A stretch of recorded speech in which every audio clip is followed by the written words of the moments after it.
All right, ready to dive deep today into some fascinating theological waters. We're going to be taking a look at excerpts from Paper 2, The Nature of God, from a book called the Urantia Book. Okay. And it tackles some really big questions about God. And you know what? Yeah. I was really surprised at how approachable it was. Yeah, you know what I find interesting is just how this source kind of jumps right in, acknowledging that, the infinite nature of God as humans, we can't fully grasp it. Yeah, it's like trying to, fit the whole ocean into a teacup. Right. But then it goes on to offer these glimpses, these analogies that help us get a little closer to understanding. Like the parent-child analogy, for example. Right. A parent can love and understand each of their children deeply, but the children don't always fully grasp their parents' choices. Okay, so does that mean we're destined to always have this limited understanding of God? Well, not necessarily. The Urantia Book explains that while we can't fully comprehend God's infinite nature, he does make himself known to us in ways that we can understand. Okay. It mentions these beings called paradise sons of God.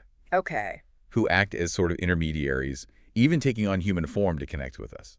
Whoa, hold on. God taking on human form. Okay, I have so many questions about that, but I guess we'll save that for another deep dive. Right. But it does make you wonder, though, about the lengths that God is willing to go to in order to, relate to us. Right. And then there's that familiar passage, in him we live and move and have our being. Yeah. Even in his vastness, God is still connected to us in a very real and intimate way. Okay, here's where things get really interesting for me. Okay. The source talks about God being eternally perfect, yet also ever expanding. So how can something be perfect and still have room to expand? Yeah, it seems paradoxical, doesn't it? Yeah. But what if we imagine God's perfection as like a mirror reflecting the entirety of creation? Okay. As creation evolves and grows, the reflection in the mirror expands, becoming more detailed and intricate. So God's inherent perfection remains unchanged. But his understanding of himself through his creation continues to grow. So as we grow and evolve, God's self-awareness also expands? It is. That's a pretty mind-bending concept. It is, and it challenges that static image of God that we often get in traditional religious teachings. Right. This source material presents a much more dynamic and relatable picture. Speaking of challenging, the next part about justice and mercy really stood out to me. Okay. The book actually says that the consequence of unrepented sin is annihilation. Yeah. That's a pretty intense statement. It definitely is, and at first glance, it might seem harsh or even vengeful. But if we dig a little deeper, the source material explains that this isn't about punishment, but about the nature of reality itself. Okay. Think of it like a body rejecting a disease.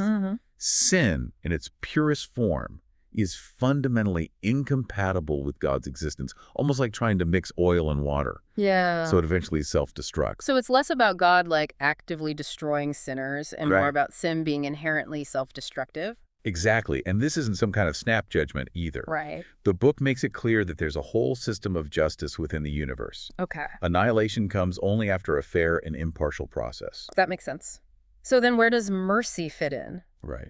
The book seems to suggest that it's not just about forgiveness, but about bridging the gap between perfection and imperfection. Right. It's about recognizing that as finite beings, we're inherently limited. Yeah. And our journey towards God is going to be messy. Mercy, in this context, is about fairness. Okay. It's about taking into account our limitations as we strive towards God. So it sounds like mercy is an essential part of justice, ensuring that justice is truly just, not just about following rigid rules. And if you connect this to the bigger picture, it brings us back to God's love and wisdom. Right. He isn't bound by rigid rules. Okay. He seeks the highest good for each individual, even if that means bending the rules a bit. Okay, so let's talk about love. Okay. I have to admit, sometimes the phrase, God is love, feels a bit overused. But the way this book explains it feels different. It's not sentimental. I agree. Or simplistic. It feels very powerful. Yeah. The source emphasizes that God's love isn't just an emotion. Right. It's a driving force behind his actions. Okay. It even states that our need as creatures is enough to ensure God's love and mercy. Wow. We don't have to earn it or bargain for it. So we don't need to try to prove ourselves worthy of God's love. It's just there. That's what the Urantia Book seems to suggest, and this is where those mysterious thought adjusters come into play. Okay. They are described as this incredible gift from God, sent to dwell within us and guide us. Okay, so we've got these thought adjusters, these pieces of God dwelling within us. It's like having an internal GPS guiding us towards what exactly? That's the intriguing part. The Urantia book describes them as leading us towards, greater spiritual understanding and growth, a closer connection with the divine. Think of it this way. They kind of help us tune into God's frequency, allowing us to better perceive his presence and guidance in our lives. So it's like they amplify our spiritual senses, helping us see and experience God in ways we couldn't on our own. That's a great way to put it. But, if God's love is so pure and perfect, how can a limited human word like love even come close to describing it? I was thinking the same thing. It's kind of like saying, the ocean is big. Doesn't really capture the sheer vastness and power of the ocean. Exactly. The Urantia book acknowledges that our human understanding of love, with all its flaws and limitations, can't fully encompass the immensity of God's love. But we can still experience it, right? And be transformed by it. Absolutely. The thought adjusters are key to that transformation. They work from within, gently nudging us towards greater understanding, helping us align our lives with God's will. Okay, this is all incredibly fascinating, but I have to admit, my brain is starting to feel a bit full. We haven't even touched on the whole truth, beauty, and goodness thing yet. You're right. We've been focusing a lot on love and mercy. But the Urantia book emphasizes that God must also be good. Not just loving, not just powerful, but inherently good. But isn't that what most religions teach? God is good, be a good person. It seems pretty straightforward. Yes, on the surface. But the Urantia book goes deeper, suggesting that modern religion sometimes makes the mistake of overemphasizing God's goodness at the expense of truth and beauty. It presents these qualities as intertwined aspects of divine reality, not separate boxes to be checked off. So are you saying that just focusing on being good isn't enough?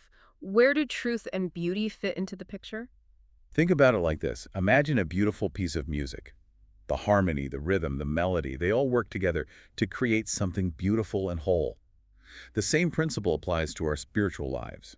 A life that integrates truth, beauty, and goodness is a life that resonates with the divine, a life that reflects the fullness of God's character. It's like an orchestra. You need all the different instruments playing in harmony to create a truly beautiful symphony. You can't just have the violins and ignore the cellos and the horns. That's a wonderful analogy. The Urantia book suggests that neglecting truth and beauty leads to an imbalanced and ultimately unsatisfying view of God. It's like trying to appreciate a painting by only looking at one color. So how do we bring truth and beauty back into the equation? What does that even look like in our everyday lives? It starts with recognizing their importance and actively seeking them out. It means cultivating a love of learning, expanding our knowledge and understanding of the world around us. It means appreciating beauty in all its forms, and nature and art in human connection. It's about recognizing the fingerprints of the divine in everything we encounter. So it's not just about being good in a moralistic sense, but about embracing a more holistic and vibrant spirituality. Exactly. The Urantia book is encouraging us to engage with the divine in a more expansive way, to see the interconnectedness of everything, and to recognize the truth, beauty, and goodness that permeate all of creation. Wow, that's a lot to take in. It almost feels like this deep dive is opening up more questions than answers. Is that a good thing? Absolutely. Remember, grappling with these big questions is part of the journey. It's about expanding our minds and hearts, pushing beyond our limited understanding, and embracing the mystery of the divine. Okay, I'm starting to understand. It's not about having all the answers, but about embracing the quest for understanding, right? Exactly. The Urantia book encourages us to keep seeking, keep questioning, keep striving for a deeper understanding of God and his creation. As we're talking, I'm realizing that this source material really pushes back against the idea of religion being just a set of rigid rules. It's more about experiencing the divine in a very personal and transformative way. You're picking up on a key theme here. The Urantia book presents a vision of spirituality that is both profound and deeply individual. It's not just about adhering to rituals or doctrines, but about cultivating a living, breathing relationship with the divine. A relationship that's fueled by our genuine pursuit of truth, beauty, and goodness in all aspects of our lives. We talked earlier about how God downsteps and dilutes his infinity to connect with us. We touched on the paradise suns and the thought adjusters. But I'm curious if there are other ways God bridges that gap between the infinite and the finite. That's a fantastic question, and one we should definitely explore further. There are definitely more subtle ways God interacts with us, and how he reveals himself in the everyday moments of our lives. Okay, now I'm even more intrigued. I guess we'll have to save that conversation for our next segment. This is shaping up to be one of our deepest dives yet. Welcome back to the show. As promised, we're going to unpack some of those more subtle ways God interacts with us. You know, the ones that maybe aren't as flashy as like sending cosmic suns or divine sparks, but are just as profound. Yeah, it's easy to get caught up in those big dramatic concepts and miss the everyday miracles happening right under our noses. Right. So where do we start looking for these everyday miracles? Does the Urantia book offer any clues? Well, it does emphasize the importance of personal religious experience. It's in those moments of genuine connection, of feeling God's presence in our lives, that we begin to grasp the depth of his love. And you know, these moments, they can happen anywhere, anytime. So it's less about looking for fireworks and more about noticing the quiet whispers. Exactly. It's about being attuned to those subtle signs of God's presence, you know, the gentle nudges, the synchronicities, the unexpected moments of grace that touch our lives in profound ways. Okay, so I'm starting to get a sense of what those subtler interactions might feel like, but are there any concrete examples from the Urantia book that illustrate this idea? Well, it does point to the life of Jesus as a powerful example of God making himself known in a human and relatable way. Right. The text refers to Jesus as Michael of Nebadon, a paradise son who chose to experience life as a human. That's an incredible example of bridging the gap between the divine and the human, wouldn't you say? Absolutely. And it's not just about Jesus' teachings. It's about his entire life, his actions, his compassion, his willingness to walk alongside humanity.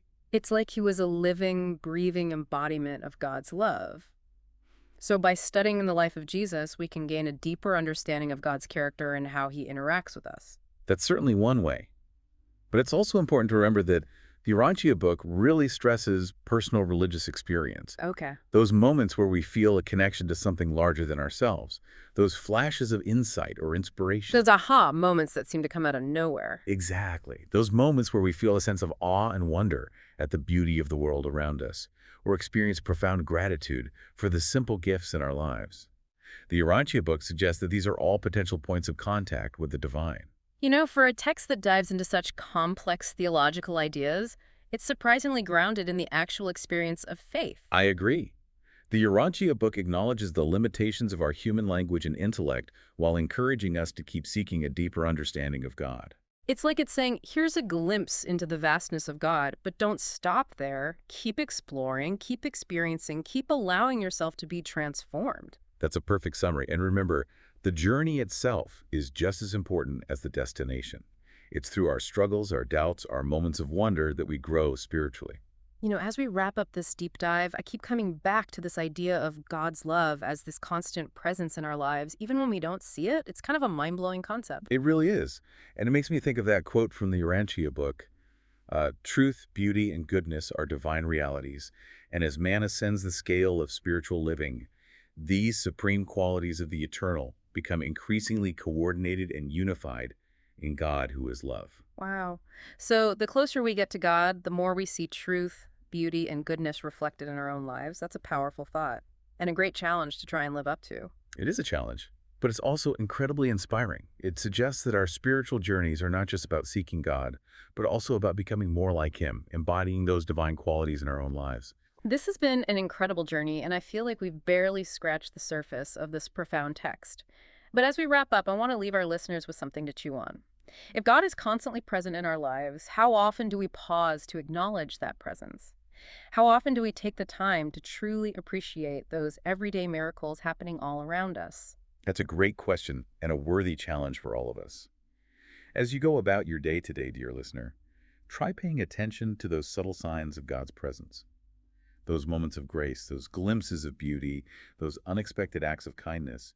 For in those moments, you might just catch a glimpse of the divine mystery that is God's love, reaching out to you, inviting you into a deeper relationship.